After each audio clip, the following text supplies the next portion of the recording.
Welcome, everybody, to the 100-Year Lifestyle, where we are transforming health and longevity worldwide so that you and your loved ones can live at 100% for 100 years and beyond. And I got a human potential geek here. I call him my nephew because he's kind of like my nephew, Dr. Josh Handt, provider spotlight for this episode. Welcome, my friend, my nephew. Dr. Plasker, Eric, Uncle Eric. Man, I'm pumped to be here. I love having these conversations with other chiropractors. I love having conversations about, human potential, right? Living that 100-year lifestyle. So I'm sure you're going to bring us down an awesome road that we can share with hopefully other docs as well as the public. Well, you're a human potential geek, man. I mean, this is for the public, the ordinary earthlings, pay attention. Because you've been a human potential geek since you were a kid, right? I mean, from snow skiing, doing crazy things in the snow. And so, we may as well start there. Talk about your human potential. Let me see what my body can do journey. Sure. So my parents took our family skiing back in the 80s, early 80s. I think I was maybe 5 years old, 4 years old, something like that. Maybe a little after the wood part. But I fell in love with the speed. I fell in love with the freedom feeling of being able to slide down on these two little sticks down snow and ice in the Northeast. And I got right into racing. How fast can you get from top to bottom? And that was that started me on a journey. I got onto a ski team very early. Then I got in junior high and high school. I was actually on a Mount Snow, which is a mountain in Vermont. My parents were going up every weekend. I was on their ski team for a while, right. High school ski team, college. So I was obsessed with seeing how far I could push myself. And the really neat thing is my father being a chiropractor, my mother being, we'll call her an adopted chiropractor, even though she's not one. My dad was always into figuring out how the brain can function better. And he had us watching videos, doing these, I don't remember what it is called, but these videos on VHS tape that were supposed to help sync your brain. We were watching these skiers, and then we'd visualize, and we'd do all of this stuff. So early on, I was exposed to some really, really neat things, which led me on to where I am today, the journey of, my crazy, fun, exciting, adventure-y self. Yeah, so that's cool because, that back then, a lot of the things that your dad did, Dr. J. Handt, by the way, they're New York Chiropractic, for those of you that are anywhere nearby there, or, you just want to have fantastic human potential oriented care. You were pushing yourself to the limit. Mm-hmm. You believed that you could do it. You kept doing it. And, it's interesting because when you study the brain, and like you said, your dad was getting you see, training your brain to do a lot of these mm-hmm. things. And now all the things that you guys were doing are like all the pros are doing and everybody's talking about it and it's mainstream. Why do you think, just from a chiropractic perspective, why do you think we are always ahead of the curve when it comes to things like that? Well, what I now understand as a chiropractor, for 18 years is we've always, since 1895, since we were found, if you will. I think we've always been here, but I think we've been found. We were always focused on central nervous system or whole nervous system function. And the neat thing about the nervous system, as many of you listening and watching may know, is that it's the mainframe. It's the control and coordination, the IT system for the whole body. And when that works at its best, mentally, physically, biochemically, we perform at our best, right? You can't expect it. It's like I have lights all around me here in my studio. If I dim the lights, you'll eventually get used to those dim lights. And that our nervous system does that over time when we have things which we will get into, I'm sure, chiropractically, which we call subluxation. These are those little misalignments in the spine that can have tremendously ill effects on human life, period. But if your body is free from any interference, nervous system firing on all cylinders, you always have the best potential to be the best. And that's why I think we've always been ahead, since 1895. Here we are, 2020, almost 2025, cranking, and we haven't wavered. It's true. The world is catching up with our ideas. And Yeah. it's interesting. So you talk about the brain to the body. We talk about it all the time from a performance perspective, the IT system. And obviously, Dr. Josh and Dr. Jay, they're 100-year lifestyle affiliated office in Manhattan. So NewYorkChiropractic.com if you want to check them out. But if you understand the body and you understand when you're skiing, for example, high-speed skiing, and your body's adjusting to the terrain and it's driving an edge and shifting your weight, people think that don't really understand the body, they think, well, that's my feet. No, that's your brain adapting to the terrain and you're shifting back and forth. We even do that with older people who are trying to find balance. We'll give them exercise where we have them just, try to balance on one leg. Yeah. They feel their leg wobbling and they say, well, it's a good thing my foot is doing that. I said, no, that's your brain doing that. So that pathway is really super important. So you went from skiing like a crazy person. What's your top speed? Just curious.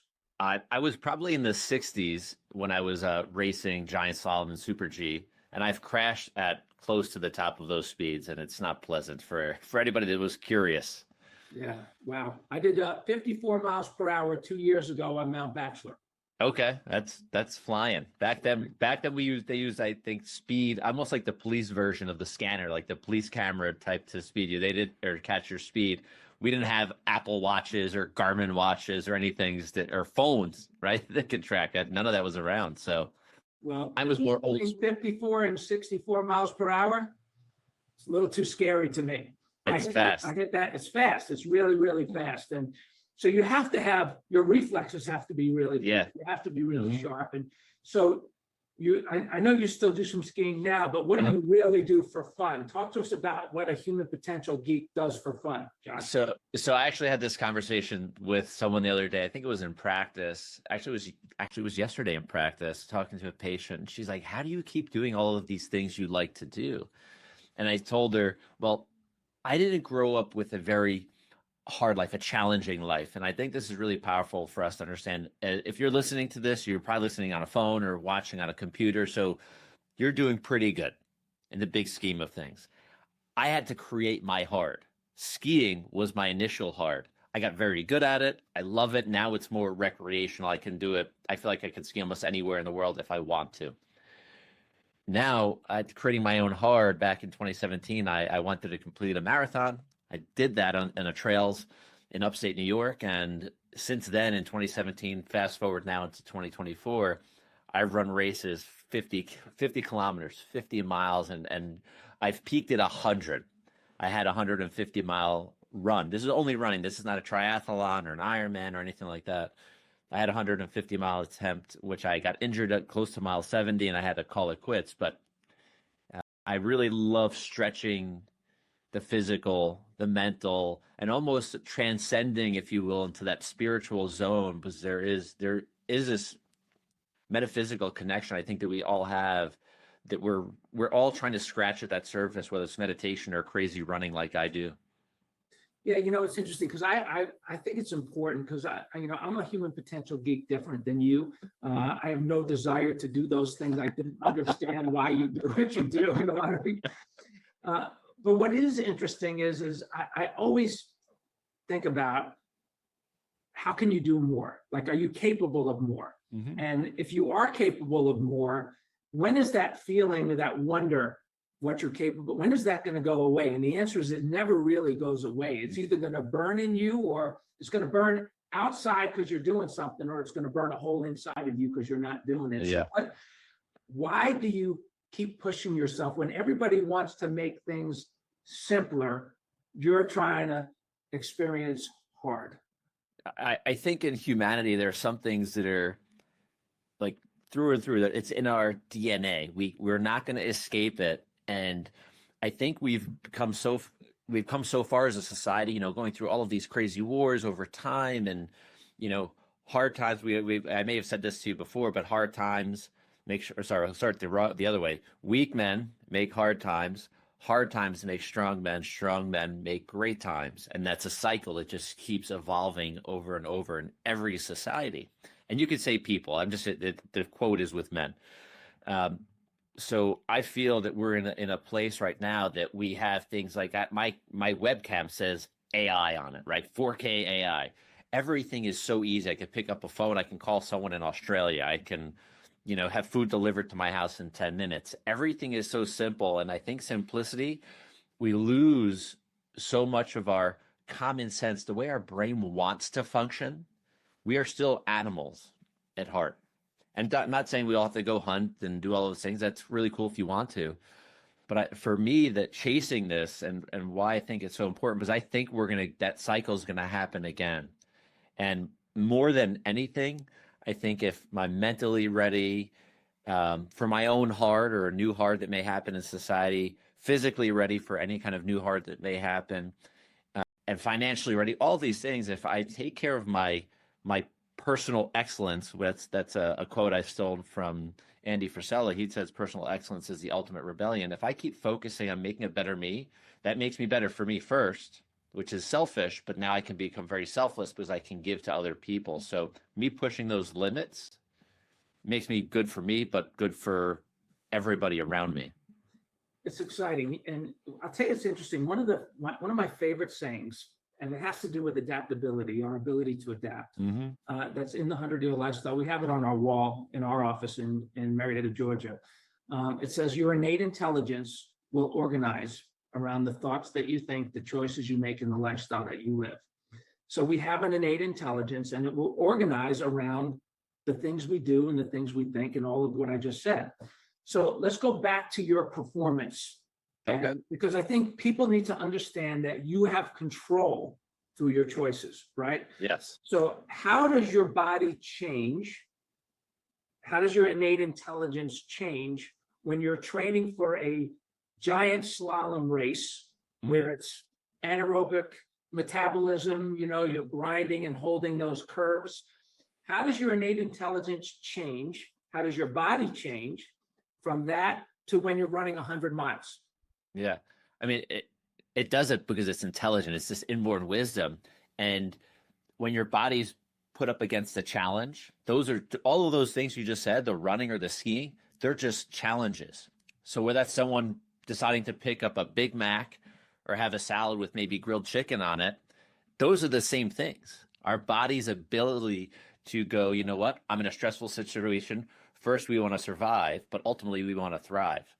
So skiing at 30, 40, 50, 60 miles an hour, I think there's a little bit of the survival instinct kicks in. So that intelligence, like, all right, we're going to fire adrenaline. We're going to fire all of these different hormones in our body to make sure that those metal edges on these skis that are, touching the ground at a millimeter, from tip to tail of the ski, stay there.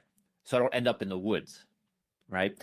And then to transcend that to the distance running is a whole other animal. The intelligence is, this is really, if you let me just go off on a tangent for a second with the running, the marathon wise, or even a 10K, most people, they can push their physical body to a marathon.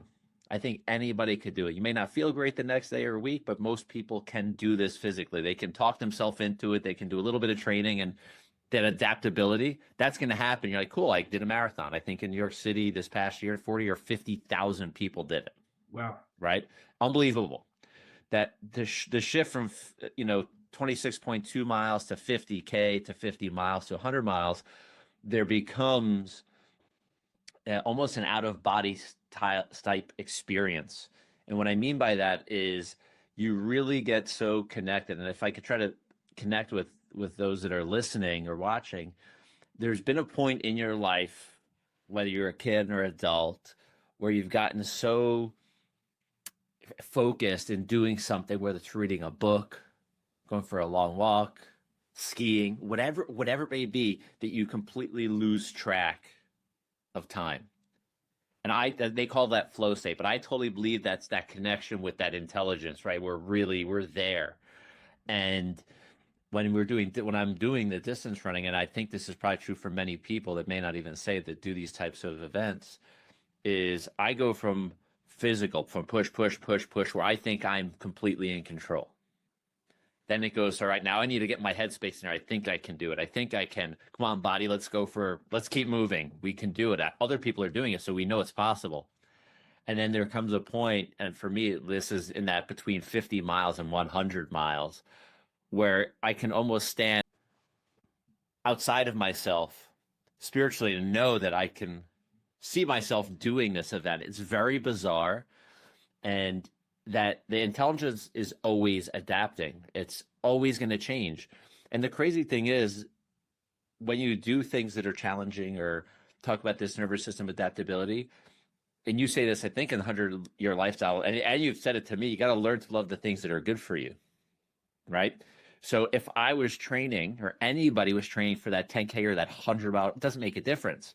If you're fueling your physical body with bad food, you'll know how bad it is for you the day after the race, because you will feel like garbage. Your body is adapting and processing that fuel.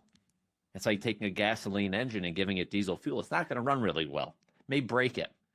So for me, my awareness to how good I'm adapting, I'm getting adjusted every single week to make sure my nervous system's working well. I eat really well. I drink a boatload of water, literally.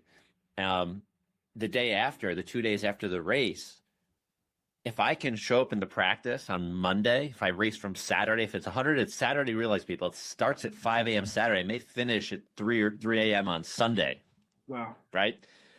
I show up on Monday, and if I can walk and have conversations adjusting patients, and they're like, hey, doc, what did you do this weekend? Oh, I ran 50 miles. I ran 100 miles. Like, what? How are you standing? I see people at the end of the marathon in New York City, like, look like they need crutches or a wheelchair. Yeah. It's adaptability. And we all can practice adaptability by doing the things that are really good for us, but also challenging, getting into that little discomfort zone so you can grow.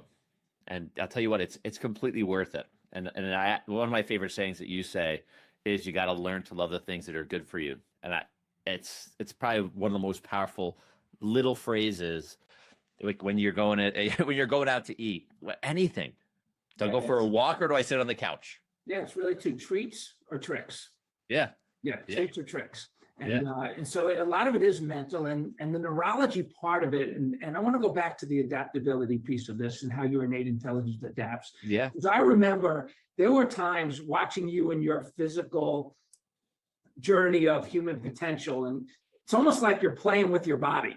Yeah. What can my body do? And Yeah. so, and I've seen you like really bulked up, muscular. Yeah. And I've seen you really lean down. Mhm. And it's amazing how, based on your choices, based on what you think, do, how you live, your innate intelligence adapts, because it wants to keep you alive. Yeah. It wants to help you thrive.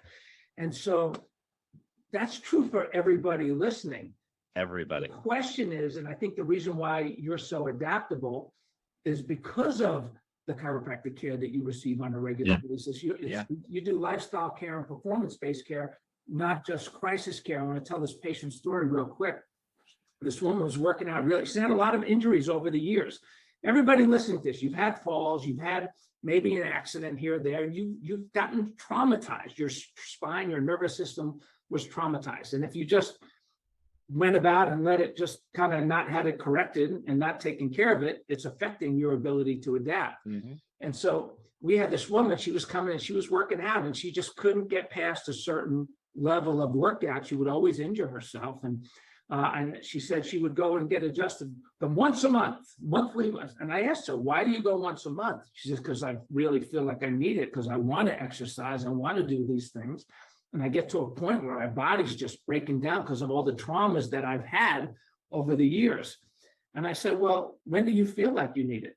She said, well, I start to feel like I need it like around 2 weeks. I said, so why don't you get checked every 10 days? What if you never felt like you needed it?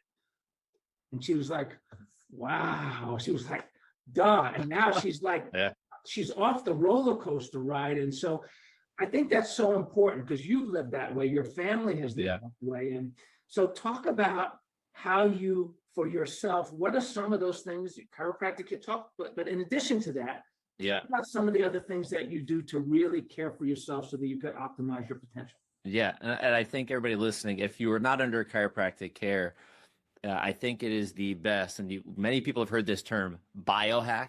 I think it is the best biohack in the world, because without a central nervous system that's optimally functioning, or a nervous system that's optimally functioning, I don't care how good the food you eat, I don't know how much you meditate, you got to have that pathway clear. You know, it's like having a clog in your drain. You got the most pretty sink in the world. It doesn't make a difference. It's still going to get clogged up. So, and to your point with performance care, lifestyle-based care, for those listening, there is a frequencies of care matter, especially when you're going through these different phases of care, which we call crisis care and critical transition, and then jumping into that lifestyle care. I'm not perfect. Dr. Plasker's not perfect. He does crazy things. He's a couple of years older than me. I do crazy things.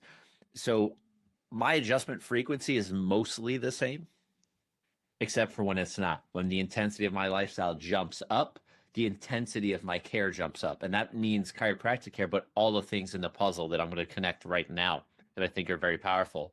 So there are a few things that I think are in the lifestyle realm that will help maximize nervous system potential, you know, that helps that chiropractic adjustment really hold better, helps it maximize all the effects. And I see this with patients every day in practice that adopt these principles or simple actions that they can take. One thing that I think is very powerful is clean water. You know, we have people drinking soda and tea and coffee. Listen, I'm not opposed. You see me drinking a coffee here. I'm already, this is, you know, we're recording this in the morning and I'm 60 ounces of water already in the day, to give you an idea. So water is incredibly, incredibly important. I drink upwards of a gallon plus a day. It'll vary between people. Talk to your chiropractor, see what me. It varies based on the intensity of your lifestyle. For sure, for sure. So the water is very powerful. One of the things that I've had to pay attention more frequently to, and you talked about me being bulkier, being skinnier, being somewhere in the middle, and that all has to do with the eating choices and the training I do. And one thing that I've realized, I've done a lot of extra schooling even outside chiropractic because this has really interested me, is I realized that we need like almost, if you take your body weight, you need 60% of that in grams. So a 100-pound person would need, to keep the lean mass, to keep the structure strong, if you're even doing mild exercise, 60 grams of protein, healthy protein a day, upwards of 85 grams of protein a day. So I'm just shy of 200 pounds. So you can imagine the number. I need double that. And that's a hard challenge. And that's another thing, right? It's like, oh, another thing I got to think about. But we start to create habits. So it's the water, the healthy proteins, you know, and you can take nutrition advice from everybody and everything is right and everything is wrong. So I'm not going to give nutrition advice to anybody. Right, but I think going back to this, you know, listen to your innate intelligence. You have to be willing to experiment with some things and to say, okay, well, somebody said that. Okay, you try it. Well, that didn't work for me. You try different things, see how your body feels, and then you get a lane for yourself that you figure out for yourself. And, you know, common sense over nonsense. Yeah, for sure. You have to learn to trust yourself, listen to your body, which is kind of what you're talking about. Yeah, and I would tell everybody, give yourself 1 to 3 months of that program that you're gonna adopt, because oftentimes we'll try something for a week, 2 weeks, 3 weeks. You're like, it's not working. Your body's, like we said, that intelligence is always adapting. So we need to give it time to adapt. I've done what's called the carnivore diet, paleo. I become a vegetarian during some of my races. I perform better in specific ways for different things. It's very interesting, right? I'm a human, right? We can weave through these curves of life. Human powered life. That's his podcast. Yeah, exactly. Right.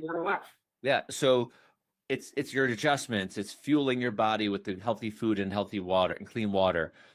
It's sleep. I call it vitamin S, is so powerful. And we need to be getting good sleep. If you're someone that likes to track stuff, their devices, I'm wearing one called an Oura Ring, which I like because it's not obtrusive. I don't like wearing a watch to bed, but there are different devices that you can track and realize, oh my God, my sleep is really bad. Circadian rhythm. Right. Where people are waking up to all these things that are, again, common sense over nonsense. Right. Yeah. And if you gamify this, and this is really cool because I had a patient that has an Oura Ring, and this is cool. I'm going to tie it right back to, this is guys in crisis. We call crisis care right now. So he tracks his sleep. He was not an Olympic, but he was a professional triathlete for many years. He's in his late 50s, early 60s now. Really great shape guy, you know, type A, business owner, like really neat guy. And he came to me. The ring measures all of these different sleep patterns, but it measures something called heart rate variability, which is an indicator of longevity, which is 100-year lifestyle, right? So he comes in, he goes, I don't know if this makes sense, because I don't get too deep out of the gate with everybody. And he said, two things. My sleep patterns are better. I didn't notice it right out of the gate. I've only been under care for about 4 weeks, but I'm looking at my ring data and it's crazy. My deep sleep, my restorative sleep is much better. I go, you're healing. Beautiful. And he goes, this is the crazy thing. I've been an athlete my whole life. I track heart rate variability when I used to have to do with other types of machines, and now I have this ring for years. It's getting better. It's always been at a level. He goes, it's getting better. I go, so you're getting better with age now, right? So the nervous system, when it's optimally functioning, everything can get better. So the simple things, sleep, food, water.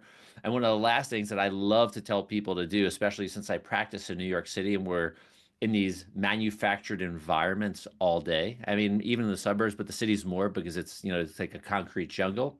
So get into a park, whether it's Central Park, Prospect Park, wherever you are, you need to get vitamin N, which is nature. Spend some time, take your headphones off, put your phone in your pocket, just walk, listen, feel if you want to. And if you're brave enough, take your shoes off, walk in some grass, just connect. It's very powerful. We're part of this planet, so we should be connected to it. And their nervous Lisa and I system were out loves there it. this morning. We were grounding in our front yard this morning. Yeah. And all of the research that's out there, all the data shows, you can measure people's central nervous system function with shoes on and then take their shoes off, have walking grass and measure. It's different. Yeah. It's So exciting. You know what I love, and I know your dad loves this and your mom loves this, and I know you do also, because I've been in practice 39 years, right? Everything that we have talked about since day one of our existence is circling back, like, not that we need to be right or want to be right, but we've been made wrong and attacked for so long. yeah. And we have never wavered. I love that about our industry. We have never Yeah. wavered from our ideas.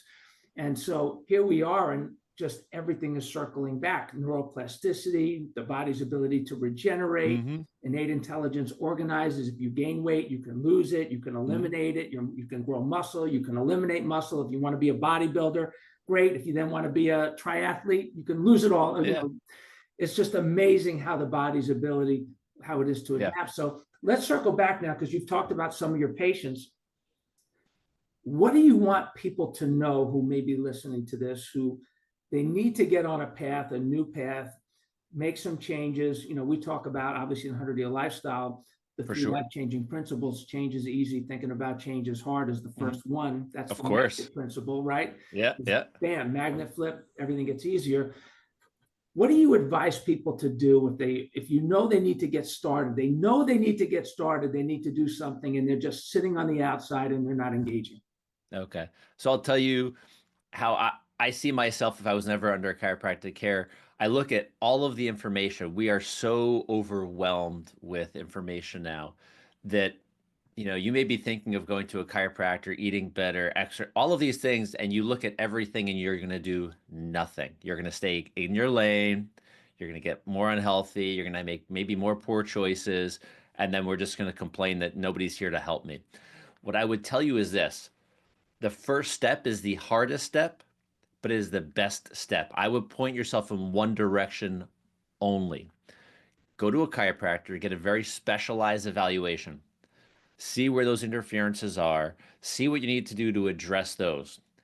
If you're not in pain, perfect, even better.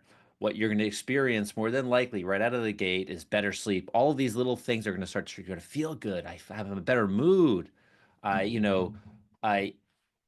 sleep better, whatever it may be. You're going to have more all energy. These little things, more energy, right? More focus. Yeah, you're going to have all these little things. Then add the next thing. All right, now, I'm doing this stuff. I think I am going to drink more water because I just feel good. And you know what might actually happen? You might not even need to think it.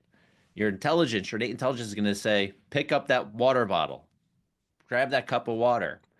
And then the food choices become a little bit easier. But you go, you know what? You know what's funny? Going back to the water for a second, because I think dehydration is a big thing. People have like 20 things of chapstick, like all over their house, in their pockets, running through the watch. And if you want to get rid of your chapped lips, start drinking more water. Yeah. Be hydrated. Yeah, exactly. You need to rehydrate because you are dehydrated. Right. right? It's so You'll save a powerful. fortune on chapstick. No, it's very true. But as you start to do one good thing, it's easier to add than to subtract. If you keep adding good, for instance, um, we were talking about, do I sit on the couch or I go for a walk? You start to add little things, and here's a great example. I like habits and stacking good habits on top of each other, but it just, I know if I in the morning, make this simple so you have an idea and how this may apply in your own lives. Is I get up, I've done this for a while, so this is not going to happen right out of the gate for anybody, or it may if you're that type of person. I get up, drink about 20 to 30 ounces of water, kind of eyes groggy. I'm up early in the morning, make sure I get my hydration, put some clothes on. Once I put my gym shorts on and my sneakers, I walk in. I have a home gym. I walk into the gym, get on the treadmill, start running, do lift some weights, come back in. So once the shoes come off, straight into the bathroom, I take a shower, and then I take a 5 minute cold shower. So I make sure, like, and it's not the running on the treadmill. It's the sneakers go on, or my habit. Once my sneakers on, they know how to walk to the gym, right? Once I walk inside, my shorts come off, I know I'm going in the shower.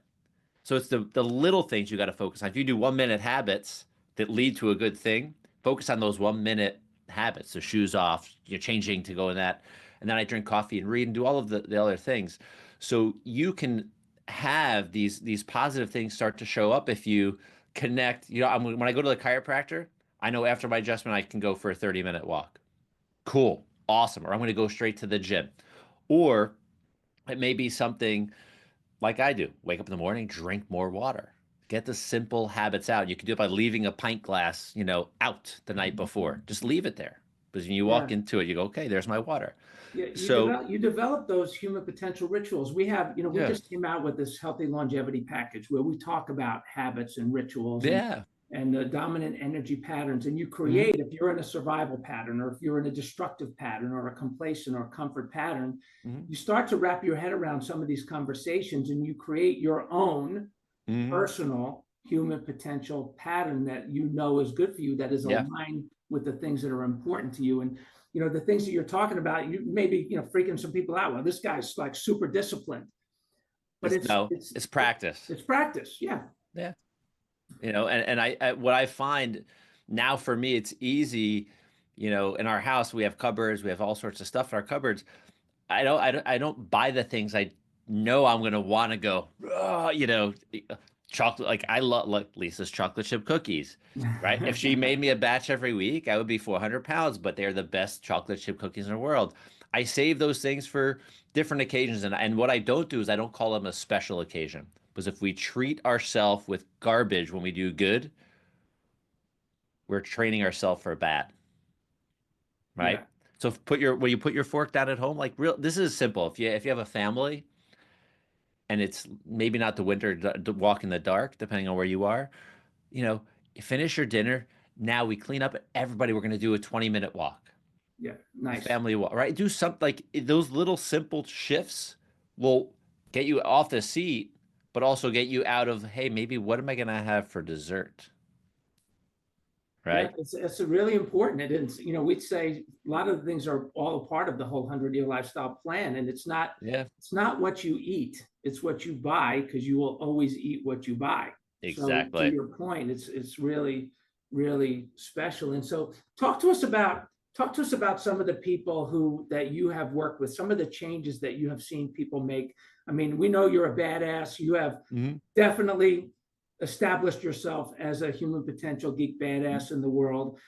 We love that about you, but you're kind, caring, compassionate chiropractor taking care of a lot of people. Talk to us about some of the people that you have seen them change. It's so amazing. There's so many, like there's countless stories in our practice, and the guy that I told you who is that type A geek that tracks everything. He was floored. I love that. I have this woman that started care, stopped care. I think she's in her late 60s, and I have patients of all ages. I'm going to tell you a couple different age brackets just so you're all connected.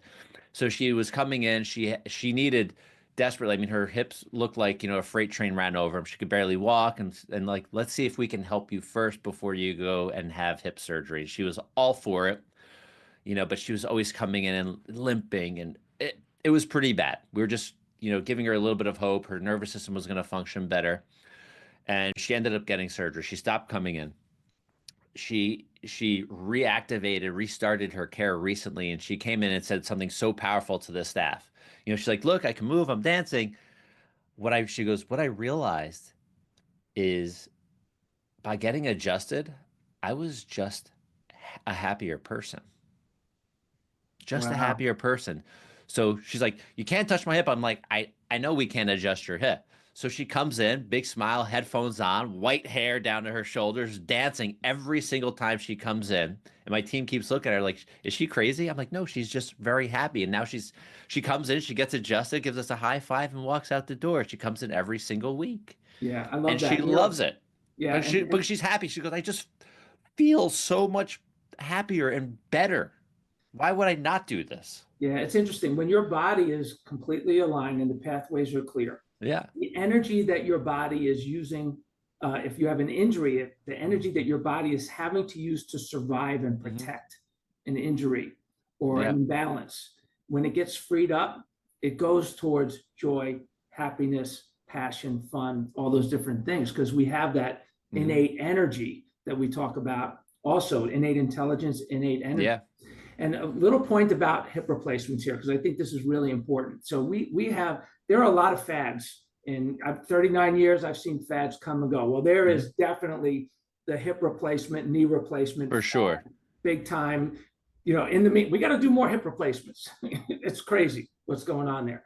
Hmm. So we had a guy who he went and had a hip replacement done, and they made the metal too long, like an Yeah. inch and a half too long. So we took an X-ray for his hips before, and they Hmm. were level. He had trauma injuries to his hips. I don't know if he really needed the surgery or not. He felt like he needed it. He felt like he needed to do it now while he was young and not do anything Mm. long-term corrective. So he did it. But his pelvis was level. Then after the surgery, it was unlevel by about almost an inch. So it's really messed Yeah. up his spine. We had Yeah. another guy come in and he was unlevel and he was committed to the hip replacement. And I said, okay, well, if we can't save you from having to have that surgery, maybe we could just get you aligned so that when you have the surgery, if you're going to do it, you got to make sure everything's aligned. Yeah. For But sure. we did. So he was unbalanced by about half an inch. Took a new X-ray right before he went in for surgery. It was balanced. So Yeah. now what's interesting, we haven't seen him since, right? We haven't seen him yet. It's only been like a week and a half, but we're going to take a re-X-ray and we're going to see, did they do it at the right level? Yeah. Because this is a For really sure. important thing, because we have to, you and I and our brothers and sisters out there, we should be a part of every single procedure that goes on. Yeah. Everything works better with chiropractic care. Yeah. Everybody needs a healthy nervous system. Whether it's a hormone issue or whatever, or imbalances in knees, feet, injuries, we should be involved, having people aligned at every stage of the game. For sure. I can't agree more. And that's the point of this patient coming back. She recognized, right, that there was something that was missing. And, I didn't post X-ray her. I mean, her hips were god awful, unfortunately. And we were just, one last line of offense before that. And we spoke about getting care before, right to the date. And then after, but it took a while for her to come back. And I think it was just, the shock of potential, like they cut my leg open and did all of this stuff. So, so we have patients like that. We have patients in our practice when it comes to human potential that are newborns, that are days, weeks old. And I'm just one patient came in. I think the baby, how old was the baby? Maybe 2 weeks, maybe not even. And something called torticollis, and they were getting concerned about potential ear infections. Torticollis, everybody's like, right, yeah, you see Dr. P there, right? The head tilt is those muscles contracting, and oftentimes it comes from birth trauma, whether it's yanking 40 to 60 pounds on the baby's neck with hands, forceps, whatever it may be. That's traumatic not only to the mom, but think of that, 5, 6, 7, 8 pound baby that's having 60 pounds. And just think, mom or dad that's listening, if you saw a guy pulling on your baby's head, man or woman, another person pulling on your baby's head with that much force, I'll tell you what, I don't have any kids. I would punch the guy in the head. Get away from my kid. What are you doing? You're trying to rip his head off. But that's considered normal procedure. It's just it is what it is, and that's a whole other story. But nonetheless, this baby came in torticollis, concerned with ear infections, not pooping well, constipated, and we come in, we do our gentle evaluation. We didn't X-ray the baby, is tiny. We all know how small babies are. We do this really, really, really gentle adjustment using my pinky on the top bone of the neck, which is called the atlas bone. And for many of you, think atlas bone. Why did it have a fancy name? Remember, we've all seen the guy at Rockefeller Center. I'm in a city, right? Holding the world on his shoulders. I do it to every single patient. And the metaphor is the brain, that intelligence, that's the main frame. Everything has to pass through it. So that atlas bone is literally holding up your personal world, whether you're a day-old baby or even in the womb or an adult that's 100 years old. So we did this really gentle adjustment, and for those picturing what it might feel like for a baby, just think if you have a very, very, very ripe tomato, you're putting a little bit of pressure before it even breaks the skin. It's so gentle. So baby comes in, gets adjusted, was squirming on our we have a little pillow that they go in. It's this little donut style thing. We adjust the baby and the baby stops squirming and just kind of has this look. I know it probably can't see me clearly, but this look, and the parents are going, this is weird. The baby's never been this still. And I'm like, great, that was a beautiful adjustment. The mom's like, you mind if we just, stay here for a minute? I'm like, sure, I'm going to go adjust someone else. I come back. The mom's changing a diaper. The baby's head is straight. And the mom's like, what did you do? I'm like, I just removed the interference, everything we spoke about. The body is quite resilient and amazing. We just got to give it the opportunity. So, and I want you to think about this because many people go to chiropractors for pain. And it's great for pain. Don't get me wrong. But this baby right now, what do we know is not going to happen? That future problem that may or may not have be there because of what just happened in that 1 second moment. It's really true. And I talk about setting the stage for somebody to be even able to explore their human potential. Yeah. Able to start them out with a clearly functioning nervous system. Yeah. When I was very young in practice, I was doing a health talk. I called it a human potential program way back. This was like 1992. This was before you were born, my nephew, I think, right? I was born in the 70s. All right. But anyway, this woman was in the lecture. She was probably in her mid-40s. And I was telling a story about the birth process and a baby that we took care of and how the nerves that come out, this baby had trauma in the upper cervical spine and the lower cervical spine, and it was affecting their digestion and it was affecting their growth and all that. And they started getting adjusted, things normalized. And as I was describing the nerve pressure and that the nerves that come out of there go to the thyroid gland and they can affect thyroid function, it can go to the throat and affect the oral pharynx, it can go to the ears and affect the ears and the heart and affect heart rate. Well, when I said thyroid, she just started like, ooh, oh my God, freaking out. And I was like, what is it? What's going on? And she said, well, when I was born, I was a forceps delivery, my mother told me. And the amount of trauma, the forceps created really bad bruising around my neck, around my lower neck and my shoulder area.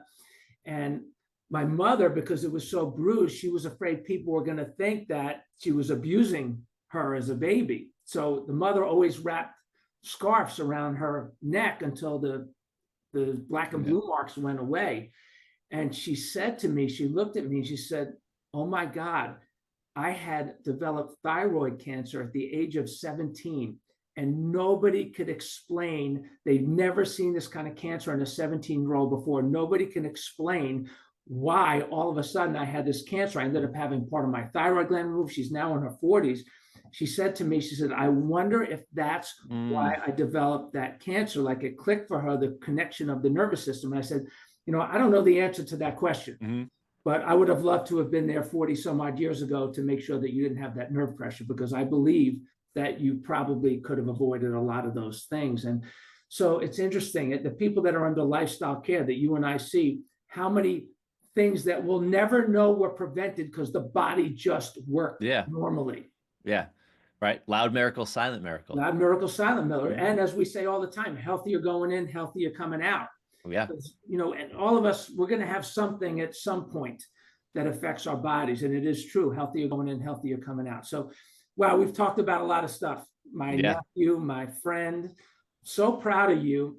Give us some closing human potential, human powered life, closing thoughts. Well, I'll tell all of you this, and I will share this with you. You are more powerful than you think. You can do things that are hard. You can do them every day. You just got to take that first step, because once you get a little momentum, it'll become fun. And then people will start looking up to you going, wow, what are you doing? And then you can share the simple, powerful things that you are doing to empower yourself that obviously is bringing this crowd. And something I learned from Dr. Eric Plasker is this: it's easier to lead from the front and pull people with you than to push them. If you can bring people via experience, your personal experience, your story matters, and you have the power to be better. And that's all I have to tell you. You are better than you think. I love that, man. And your story matters, and you're only on chapter, whatever your age is today. There's a lot of chapters left. So my good friend, go check out the Human Powered Life. Dr. Josh doing a great job over there. New York Chiropractic, him and .com. So proud, honored to have them as a part of our 100-year lifestyle network. And listen, we're for you, all of you, living at 100% for 100 years. Love your age, adjust your lifestyle, and enjoy this journey to 80, 90, 100 years and beyond. Josh, I'll see you soon, my friend. Thanks, Dr. Plasker. Love you, bud. Take care, everybody.